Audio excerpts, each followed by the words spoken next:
पश्चिम बंगाल चुनाव में एक बहुत बड़ा बदलाव आया है। चलिए देखते हैं क्या। तो आखिर चुनाव का पूरा तरीका ही बदल दिया गया है।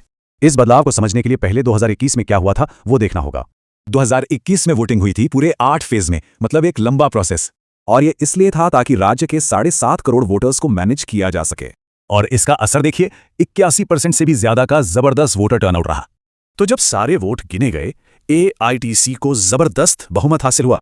लगभग 2.9 करोड़ वोट्स के साथ उन्होंने राज्य में अपनी मजबूत पकड़ साबित की। वहीं बीजेपी 77 सीटों के साथ मुख्य विपक्ष बनी और उससे मिले 38.1% वोट।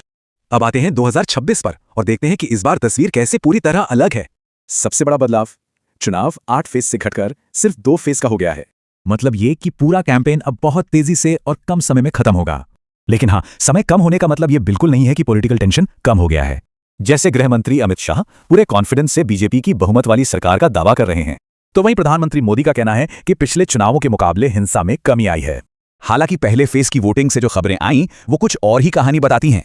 अब इंटरेस्टिंग बात यह है कि हर पार्टी इन घटनाओं को अपने अपने तरीके से पेश कर रही है और चुनाव का शेड्यूल छोटा होने से ये नैरेटिव की लड़ाई और भी ज्यादा तेज हो गई है।